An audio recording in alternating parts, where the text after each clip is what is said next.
All right, Top Producer Tuesday, Season 2, Episode 7. I'm here with Mitch Gendelman. All right, gonna break right into it. So usually a format of this, I know this is gonna be very tough because Mitch is someone who, it's hard to be serious. I sent him a text with a genuine compliment recently, and he said, I can't help but read this sarcastically, and I understand that wholeheartedly. So I'm gonna try to do, because we actually have to get stuff to the audience that is real. This is really hard for us, guys. So this will be twice as hard. So that's why I have actual questions to make sure we go. Yes. All right. So we're going to start origin story-wise, right? So before real estate was in the picture, what do you think, like what was your career looking like? Is real estate something you thought of right out of the gate, or what were you doing before this? So I grew up in the greater Philadelphia area, and from a young age, I have pictures of me digging holes in my backyard. My uncle was a contractor. He had Timbs. That was like my favorite thing in the world, was these buttered Timbs that I would wear 24/7. So from a young age, I had a draw to construction, and would literally just go in my backyard and dig holes for hours at a time. And not that that has anything to do with where I am now, but I think just kind of ingrained in me a little bit of where I wanted to go. Fast forward to high school, I worked for a general contractor who was building custom homes in Philly during summers. Got that job through Annika, shout out Annika, and was basically a clean out guy and worked basically a full-time, around the clock on construction sites in Manayunk. He did one in Mount Airy, and just kind of got like a feel for that. And that's where I kind of first was hooked in to the real estate world. And then my uncle, who lives out in the Chicago area, was a big real estate investor, and kind of like a conversation with him inspired me to sort of go down that path a little bit. And then went to Penn State, studied information science technology, got a job out of school in a corporate setting, did that for a couple of years, hated it, and made my jump into real estate shortly thereafter, after a friend quit his corporate job and did it. And I kind of saw that as my window to dive in full time. That answered like my next three questions. Okay. So was there a conscious decision that made you get into like the real estate world, or is there a part of your personality you just thought that it would work for you here, like in this realm? It's super cliche, but Rich Dad Poor Dad, I think, was like the conscious click. Book. I read that book and I was like, holy crap, this is not what I'm supposed to be doing. I'm working a corporate job, making another guy more money, and there's no real kind of arc for me. So that was my like huge aha moment, and I leveraged my corporate job to purchase my first property. I was big into bigger pockets. I was commuting to and from the city from Bluebell, taking the train. So my train ride just consisted of diving into Bigger Pockets podcast, reading the books, kind of obsessed over it, and learned about house hacking, learned about it was like a mind-blowing moment to realize like, oh my God, you can buy a house with 3% down. I literally saved up like 10 grand and was like, boom, I'm ready to go. Let's do this. Bought my first house, had roommates lined up that were buddies, started doing the house hacking thing, and I was kind of hooked from there.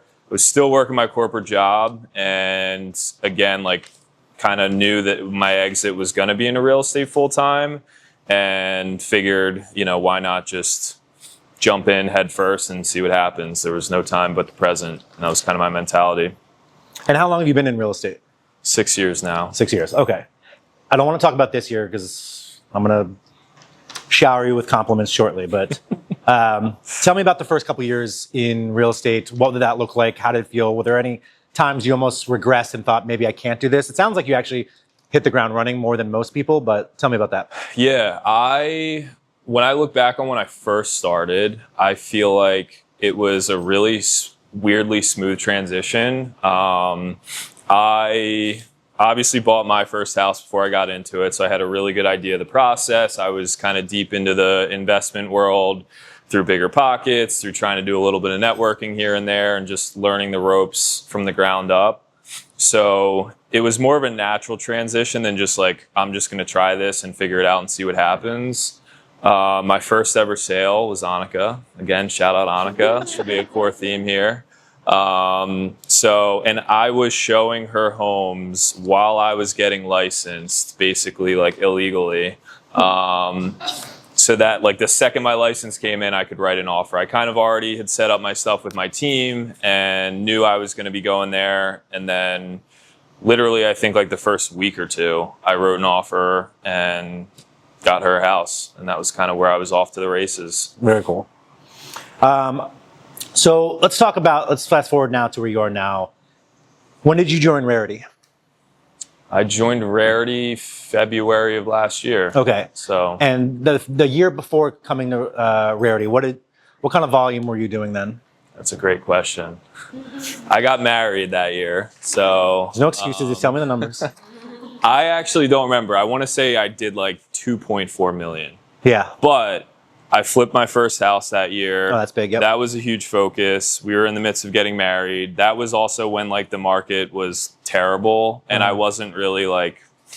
I kind of checked out a little bit at that point. I was like not super into my previous setting. I was obviously took a huge regression, had a lot going on, and that's kind of I think what ultimately like pushed me for the change and helped me get here. Okay. So you joined Rarity the February before last. What was the transition like here, and how did you see your business grow here? So I think I mean we've told this story a couple of times just throughout Monday calls and whatnot, but I came in like I'm gonna start over. I'm gonna be ground up, totally green. I went through like Andrew's 90-day challenge. Wanted to just kind of reinvent the wheel completely, and really leaned into the training stuff. I learned what like a buyer consultation was. I was never like I did them, but it wasn't like as polished and like that's the goal of what you're trying to do. Yep. So that was another big like aha moment for me, which is funny because I'd been doing it for 4 years, had decent success, and was just kind of like a cowboy out there figuring it out on my own. But yeah, I just again kind of hit the ground running, reinvented the wheel. I've obviously had a lot of relationships and tools that I had already accumulated the prior 4 years, but coming here was kind of just like an accelerator that kind of took me to the next level. I want to mention that you mentioned the 90-day plan and stuff. That's something that you did not have to do, right? Yeah. Because you came in with some experience. So just some of the newer agents out there. So you took that on yourself. You wanted to do that yourself, and that helped you. Yes. Totally. Yeah. Absolutely. And you had already come in. You didn't have to do it, but it was something that like it helped build your foundation, right? Yeah. Yeah. There's always things you're learning. I think that's a great testament to like something we do here. So yeah. Let that be a lesson. Yeah. Everyone. 4 years in. Yeah. So awesome. Okay. So this past year, your numbers have taken a big jump, right? I think one of the things I want to talk about, I think a big part of your business lately, and you can correct me if I'm wrong, is building relationships with developers. And also you're doing your renovation, your flips. You did your first flip, but you're starting to do more, right? How did that start? Where did that come about? And what's your motivation like moving forward with all that? yeah, obviously back to my roots in my little Tim's, digging holes in my backyard and working construction sites. But that was always kind of my draw and like end goal with real estate was I liked the idea of new construction, being on sites, building stuff. That was always more of like my interest versus like the everyday buying and selling. But early on, and again, I think a big part of it was Rich Dad, Poor Dad, Bigger Pockets. That's very investor geared and kind of focuses on that side of things more. So for me, getting in as a realtor was a way to like expose myself to every possible facet of the business and, you know, eventually make my way towards construction, development, flips, all that good stuff. So even before I was an agent, I was kind of networking with developers in my neighborhood, you know, learning as much as I could and planting seeds that I think now have gotten to a point where the fruits are kind of benefiting, if I'm saying that right. Yeah, definitely not. We know what you mean. So what do you think makes you, so talking, like a lot of people like the idea of working developers. We have some like people in the audience who are great with that. What do you think makes you attractive to work with developers? What do you think that they're looking for, or something you have that is a reason why you're seeing more repeat business and working with the same sort of developers? It's a good question. Being really handsome. Being handsome. I think helps. But no, for me, it was always like understanding the product inside out. Being handsome actually does help. People are more friendly to you if you're handsome or beautiful. If you smile at someone on the street and you're ugly, people are like, "What are you smiling at me for?" But you get a smile, you get a smile back. Like, that person's nice. Yeah. So it helps. Yeah. But no, for me, it was very intentional about knowing the product inside out. Sure. And again, like having that experience working it. I was always just very interested in like home renovation stuff. Like I do projects myself. Yep. I know how things work. Like I like to say I could probably figure out building a house from the ground up with my two hands if I had to. Yep. And I think that gives you a huge advantage, knowing all the little nuances that go into building something, so that you can be not just an asset selling it, but also, going through the start to finish design, building it, and the laundry list of stuff that. So let's talk about the ones you're doing yourself, your flips and stuff like that. What is like the biggest surprise or something you've learned like when your own money's on the line? What is something that's been surprising? I imagine a lot of people here, people who have not bought a place to rehab or land or anything to do, I imagine almost everyone has had that thought to do that, right? It's a scary jump because it's your money, right? It's you're putting into it. It's a scary road to go down, but once you get down, you learn your lessons along the way. Like, what do you think, mindset wise for you going into that, what do you think is something you've learned from doing a few of these now? It's a lot of fun. Is it? I've learned that. It's hard. It's the hardest part. This is kind of the thing I say all the time. The hardest part about flipping or development, I think, is finding the opportunity. Yeah. Once you have the opportunity in your hands, everything else falls into place pretty easily. Even if like people always are worried about like, oh my God, what if the foundation's messed up, or what if there's this huge unforeseen problem? If you find a good deal, it doesn't matter. Like you kind of budget for the worst case scenario, you back your numbers into the deal that way, and if it makes sense, no matter what happens, if the place gets nuked and you have to build it ground up, then you're pretty well insulated. And I'm a risk taker. I'm not afraid to like gamble on stuff like that, especially real estate where I think you have a lot of control. And I think once you have the opportunity, and what I've learned and kind of the growing pains has just been finding them and how to find them and how to look at deals. I think that's the biggest hurdle for most people. Yeah. You're about to become a father. Am I? Presumably, I don't know.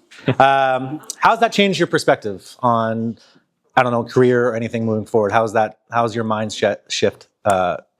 Yeah, it hasn't really fully set in yet. I think once you hold the thing, it'll hit me a little bit more. But I've definitely, I've always, I think even before Annika got pregnant, was very driven by creating kind of a foundation and a life for my family. Mm-hmm.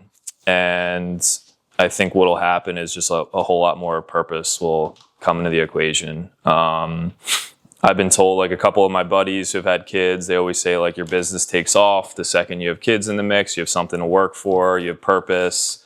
And I don't think it's a coincidence that kind of this year has been one of the best yet, despite, all the madness of planning to have a kid. So, yeah. If your daughter was watching this 20 years from now, what would she want to know about her dad? Damn, that's a loaded question. Your daddy loves you very much. And he's really cool. Sorry, Katie.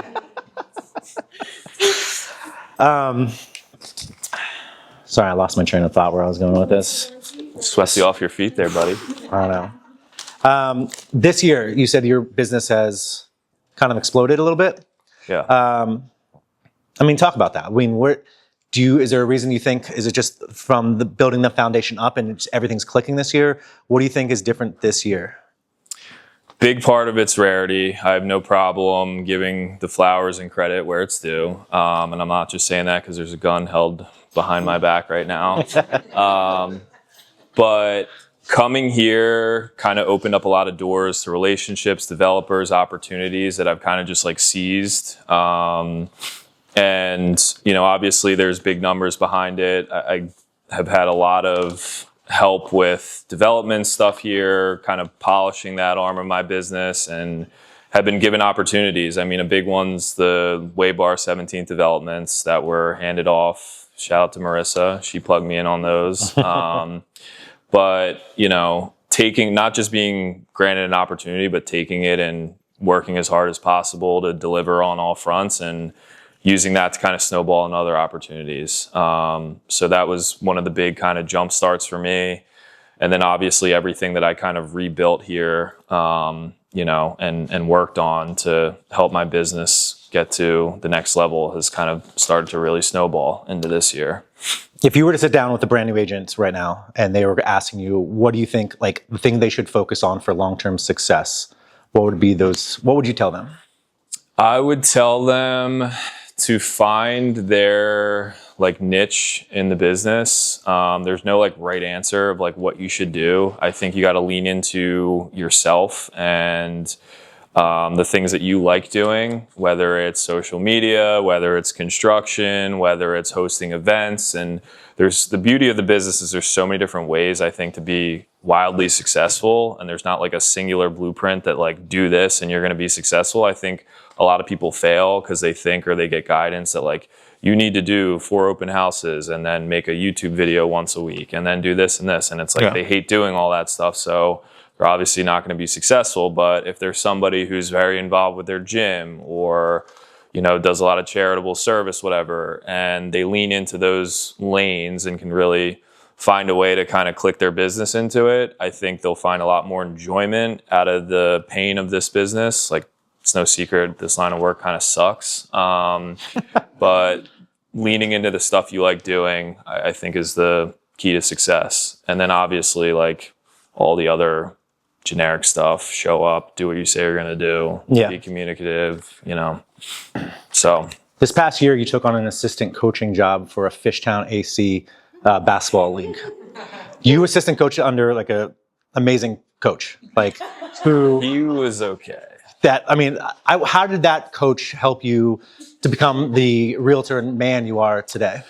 He really stepped up and became like a father figure to me through all of that. It's funny you say father figure because he's not really that much older than you. Yeah. No, it was a lot of fun. It was a good time. Let's do that again soon. Yeah, we will. It's a big commitment. Big commitment. I'm going to do a quick this Way or more that than kind you of said thing, just to, you know, just for fun, and then little closing statements, and I want to open up to audience members here. So they can be simple things, real estate related. So buyers or sellers? Sellers. Open house or listing appointment? Listing appointment. I guess that goes ahead. Text or phone call? Phone call. Fishtown or Kensington? Next question. Where do you live? I don't know. That's right. I told you yesterday I own a house in Fishtown. Bubba or baby? Bubba. She's unborn. Right now it's Bubba. Strict dad or soft dad? I'm going to be such a soft. Yeah, I know you are. Buy or flip and hold? Or hold and flip? Buy or hold and flip? That's sorry. the same thing. Sorry, my bad. Restart this one over. Buy and hold or flip? Right now, flip. Buy and hold doesn't make sense. Who do you like better, Allison or Liz? Allison. Allison, okay.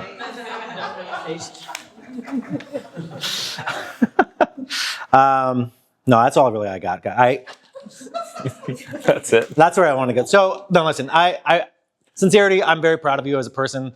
I've known you for a short while, but it's been incredible to watch you grow in this very short time. So I want to thank you for that. But I do want to open up the audience for questions for our top producer. Was that sarcasm? No, it wasn't sarcasm.